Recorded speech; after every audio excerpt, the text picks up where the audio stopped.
Hello and welcome back to study centre. इस साल की जो ब्रिक्स समिट थी वो ओवरऑल 15th समिट थी। इस साल की जो 15th ब्रिक्स समिट है ये बहुत ज़्यादा इम्पॉर्टेंट रहने वाली है। इम्पॉर्टेंट इसलिए है इस साल क्योंकि इसमें कुछ लैंडमार्क्स, इसमें कुछ हिस्टोरिकल डेवलपमेंट्स हुई। ब्रिक्स कंट्रीज़ जिसमें 5 कंट्रीज़ है, ब्राज़ील, रशिया, इंडिया, चाइना और साउथ अफ्रीका। इन कंट्रीज़ के नाम पे ही इसका नाम जो है वो ब्रिक्स रखा गया। लेकिन इस साल और 6 कंट्रीज़ को इंक्लूड करने की बात की गई है और जिस दिन ये अप्रूव हो जाएगा ऑफिशियली ब्रिक्स कंट्रीज़ और 6 ऐड करके 11 मेंबर कंट्री वाला एक ऑर्गेनाइजेशन बन जाएगी। ओवरऑल ये 15th समिट थी और इस साल की जो समिट थी जोहान्सबर्ग साउथ अफ्रीका में हुई। इसकी जो प्रेसिडेंटशिप है या जो होस्टिंग है वो एनुअली कंट्रीज़ के दरमियान रोटेट होती रहती है। जैसे एक साल ब्राज़ील के पास होगी, फिर रशिया के पास, फिर इंडिया, फिर चाइना, फिर साउथ अफ्रीका, इस तरह से रोटेट करती रहती है। इस साल की बहुत ज़्यादा इंपॉर्टेंट है क्योंकि इस साल बहुत से कुछ हिस्टोरिकल अचीवमेंट्स, हिस्टोरिकल डेवलपमेंट्स यहाँ पे हुई। तो हम बात करेंगे कंप्लीट आज ब्रिक्स के बारे में जो आपके हर एक एग्जाम के लिए इंपॉर्टेंट रहने वाला है। इसके अलावा हम बात करेंगे जो JKSSB का VLW FAA पटवारी का एग्ज़ाम है वो कब तक एक्सपेक्टेड होने वाला है, एग्ज़ाम कैलेंडर कब तक आएगा। उसके अलावा जो JKPSC है उसकी तरफ से कुछ इंपॉर्टेंट पोस्टें यहाँ पे एडवर्टाइज़ की गई है वो भी हम यहाँ पे डिस्कस करेंगे। और भी कुछ इंपॉर्टेंट अपडेट्स है लेकिन उससे पहले हम यहाँ पे ब्रिक्स पे थोड़ी सी बात कर लेते हैं। अगर मैं यहाँ पे ब्रिक्स कंट्रीज़ की बात करूँ, इसमें ओवरऑल 5 कंट्रीज़ अभी प्रेजेंटली है। 15th समिट तक जो है वो 5 कंट्रीज़ है और वो कौन कौन सी है, ब्राज़ील, रशिया, इंडिया, चाइना और साउथ अफ्रीका। इसकी जो इस साल की समिट थी यानी 2023 में जो समिट हुई है ओवरऑल 15th समिट थी। और जो इसकी फर्स्ट समिट हुई थी वो हुई थी 2009 में। लेकिन जब 2009 में ब्रिक्स की फर्स्ट समिट हुई थी तब ब्रिक्स नहीं था बल्कि ब्रिक था। क्या था? ब्रिक। क्यों? क्योंकि तब इसमें 4 ही कंट्रीज़ थी, ब्राज़ील, रशिया, इंडिया और चाइना। साउथ अफ्रीका ओरिजिनली इसका पार्ट नहीं था। 2010 में जो है वो साउथ अफ्रीका भी इसका पार्ट बना और उसके बाद ब्रिक चेंज होके बन गई ब्रिक्स। अब यहाँ पे उसके बाद एनुअली इसके समिट हुई अलग अलग कंट्रीज़ में। जैसे मैंने आपको बोला हर साल इसकी होस्ट कंट्री रोटेट होती है और इस साल की जो 15th समिट थी ये जोहान्सबर्ग साउथ अफ्रीका में हुई। और यहाँ पे एक इम्पॉर्टेंट डिसीजन लिया गया, 6 कंट्रीज़ को इन्वाइट किया गया कि वो इंक्लूड करे किसमें, वो पार्ट बन जाए किसका, ब्रिक्स का। और अगर ये 6 कंट्रीज़ ब्रिक्स का पार्ट बन जाती है तो जो ब्रिक्स कंट्रीज़ है वो 5 से 11 मेंबर कंट्रीज़ बन जाएंगी। आप देखिए यहाँ पे इंटरेस्टेड बात देखने वाली ये होगी कि जब ब्रिक्स इसका नाम ही कंट्रीज़ के नाम पे, अब अगर 6 और कंट्रीज़ इसमें इंक्लूड करी जाएंगी तो क्या ब्रिक्स का नाम चेंज हो गया, क्या इसका ब्रिक्स प्लस रखा जाएगा? ये बहुत इंपॉर्टेंट चीज़ यहाँ पे रहने वाली है। ब्रिक्स इतना ज़्यादा इंपॉर्टेंट क्यों है? देखिए अगर हम बात करें जो एरिया, ओवरऑल जो वर्ल्ड का एरिया है उसमें जो 30% एरिया है वो कवर किया है किसने, ब्रिक्स कंट्रीज़ जो है वो ब्राज़ील, रशिया, इंडिया और चाइना एंड साउथ अफ्रीका के पास एरिया की बात करें वर्ल्ड का 30% एरिया जो है वो ब्रिक्स कंट्रीज़ ने कवर करके रखा हुआ है। और अगर GDP की बात करें 22 to 23% जो GDP कंट्रीब्यूशन है वो कहाँ से आता है, अगेन ब्रिक्स कंट्रीज़ से GDP की अगर यहाँ पे हम बात करें। इसी तरह से पॉपुलेशन की अगर हम बात करें अराउंड 40% जो पॉपुलेशन है वो कहाँ पे वर्ल्ड की है, ब्रिक्स कंट्रीज़ में। इसीलिए ये ब्रिक्स कंट्रीज़ इतनी ज़्यादा इंपॉर्टेंट है। ये एक economical and political regional organisation है जिसको 2019 में फॉर्म किया गया था, तब ये ब्रिक थी। उसके बाद 2010 में जब इसके साथ साउथ अफ्रीका भी जुड़ गई तो ये ब्रिक्स से ब्रिक्स बन गई।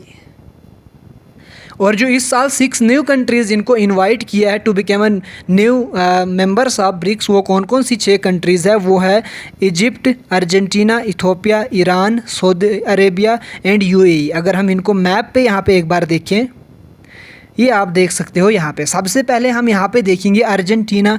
ये आप देख सकते हो यहाँ पे अर्जेंटीना है। इसी तरह से अगर हम बात करें ईरान की तो यहाँ पे रहा ईरान। इससे बेटर हम इस मैप में, प्लान मैप में ही देखेंगे। एक बार मैप पे प्लॉट कर देंगे ताकि भूलेंगे नहीं ये चीज़ें। एग्जाम में अगर मैप बेस्ड भी क्वेश्चन आया तो भी हम नहीं भूलेंगे। सबसे पहले ब्राज़ील आपको यहाँ पे देख रहा होगा, साउथ अमेरिका के कॉन्टिनेंट में ब्राज़ील। उसके बाद रशिया, ये आपको यहाँ पे यूरेशिया का पार्ट में दिख जाएगा। इंडिया तो हमारा प्यारा भारत ये रहा।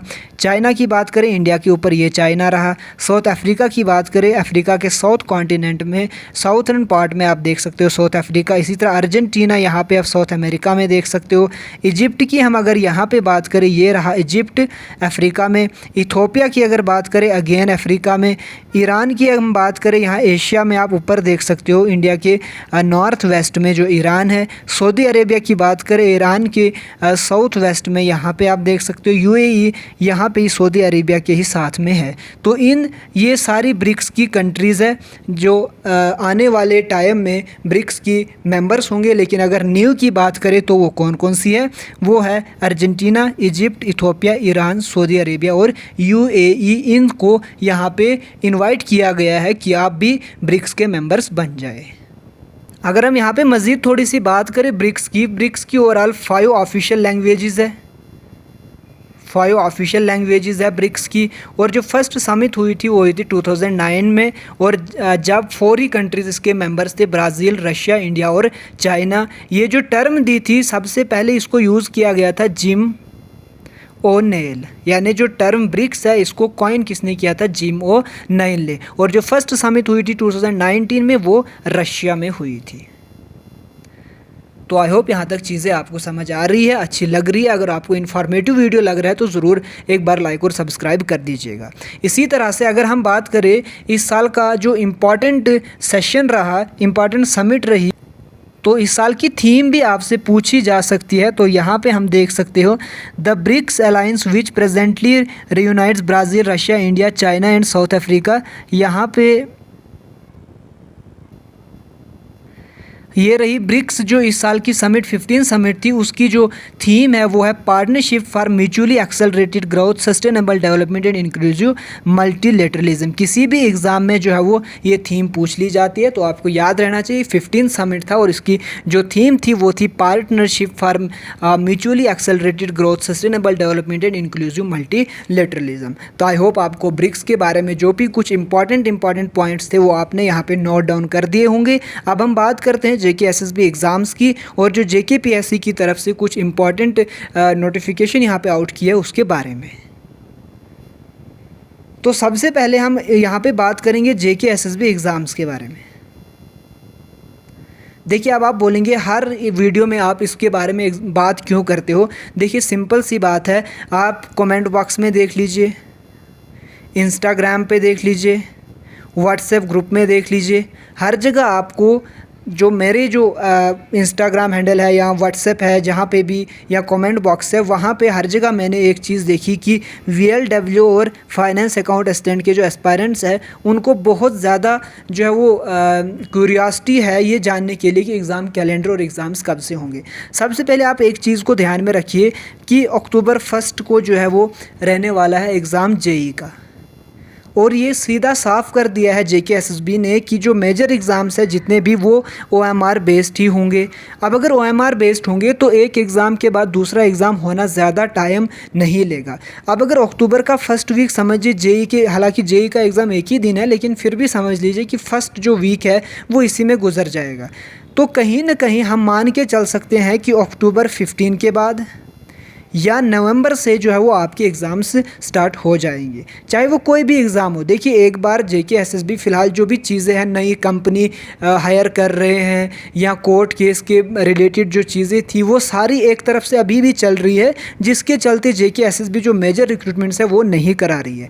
जो ही एक बार ये चीज़ें सेटल हो जाएंगी उसके बाद जो मेजर रिक्रूटमेंट्स है वो एक 1 बाय 1 होते रहेंगे। 10 दिन के बाद, 5-5 दिन के बाद गैप होगा और आपके एग्ज़ाम्स हो जाएंगे। बस स्टार्ट होने की थोड़ी सी दूरी है, वहाँ पे स्टार्ट इसलिए नहीं हो रहा है चीज़ें। एक तो न्यू कंपनी, ऐसे भी एपटेक को अक्टूबर में जो है वो कॉन्ट्रैक्ट ख़त्म हो जाएगा, और ऐसे भी TCS को अब एग्ज़ाम कंडक्ट कराने के लिए दिया जाएगा। तो ऐसा मत है कि TCS को आज उन्होंने कॉन्ट्रैक्ट दिया तो कल से फाइनेंस अकाउंट असिस्टेंट जैसा एग्ज़ाम जिसमें 3 से 4 लाख कैंडिडेट्स है, या VLW का जिसमें 3 से 4 लाख कैंडिडेट्स है, इसीलिए ये थोड़े पीछे जो है वो एग्ज़ाम्स को डिले किया गया है। लेकिन ऐसा नहीं है कि एग्ज़ाम्स पता नहीं 2 साल बाद होंगे, यही 1 या 2 महीने उसके बाद आपके finance account assistant, VLW, patwari, stock assistant, veterinary pharmacist, finance sub inspector, finance inspector, जितने भी पेंडिंग एग्ज़ाम्स है वो सारे होने वाले हैं। और फिर नई पोस्ट भी आएंगी। नई पोस्टें भी इसीलिए नहीं आ रही थी। अब अगर देखिए इतनी ज़्यादा पोस्टें पहले ही पेंडिंग है जिनके एग्ज़ाम्स नहीं हुए हैं, तो यहाँ पे नई पोस्टें लाना कोई सेंस नहीं बनता है। तो एक बार इन पेंडिंग पोस्ट का अगर एग्ज़ाम हो जाएगा, और ये भी सुनने में आ रहा है कि दिसंबर से पहले दिसंबर यानी ये जो कैलेंडर ईयर है ये एंड होने से पहले जितने भी पेंडिंग एग्ज़ाम्स हैं उन सब को क्लियर कर दिया जाएगा। और दिसंबर के आसपास या जनवरी के आसपास जो नई जितनी भी रिक्रूटमेंट्स है वो आपके सामने आ जाएंगी। तो अब चीज़ें सेटल हो रही है धीरे धीरे। जो आप लोगों ने स्ट्रगल किया वो कहीं ना कहीं थोड़ा बहुत रंग ला रहा है। बस अब उम्मीद करते हैं कि जल्द से जल्द चीज़ें हो जाए, और कोर्ट जो है वो भी अपना जो उन्होंने जजमेंट रिजर्व रखा है वो भी जल्दी से जल्द आ जाए, ताकि बच्चे और ज़्यादा सफ़र यहाँ पे ना करें। इसी तरह से Jammu and Kashmir public service commission की तरफ से नई जो गेजेटेड पोस्टें हैं वो आउट कर दी गई है। यहाँ पे आप देख सकते हो, Jammu and Kashmir service selection board filling up a post of civil जज junior division in subordinate judiciary, यानी जो लॉ के रिलेटेड जितने भी स्टूडेंट्स हैं उनके लिए यहाँ पे गोल्डन अपॉर्चुनिटी है। उनके लिए कुछ पोस्ट यहाँ पे एडवर्टाइज की गई है। यहाँ पे आप देख सकते हो इंपॉर्टेंट डेट्स की अगर हम यहाँ पे बात करें, जो 27 अगस्त से ये फॉर्म फिल होना स्टार्ट हो जाएंगी, और 17/9 तक ये फॉर्म्स फिल आप कर सकते हो। इसी तरह से उसके बाद एडिट ऑप्शन आपके सामने आ जाएगा। तो ये इंपॉर्टेंट नोटिफिकेशन है, मैं अपने टेलीग्राम और व्हाट्सएप ग्रुप में शेयर कर दूंगा, वहाँ से आप देख लीजिएगा। और अगर पोस्टों की यहाँ पे बात करें, ओवरऑल 69 पोस्टें हैं। तो इसी तरह से आप क्वालिफ़िकेशन देख सकते हो, डिग्री होनी चाहिए लॉ में। इसी तरह से बाकी चीज़ें यहाँ पे आप देख सकते हो। एज लिमिट 18 और 35 है। नोटिफिकेशन को आप एक बार गो थ्रू कर लीजिएगा। ये मैं अपने टेलीग्राम ग्रुप और व्हाट्सएप ग्रुप दोनों जगह शेयर कर दूँगा, और इंस्टा पे भी मैं इसको स्टोरी की फॉर्म में चढ़ा दूंगा, तो आप ज़रूर वहाँ से चेक कर लीजिए। तो ये इंपॉर्टेंट वीडियो था जो आपके साथ शेयर करना था। आई होप आपको चीज़ें समझ आई। लाइक कर दीजिए, सब्सक्राइब कर दीजिए। Thank you so much.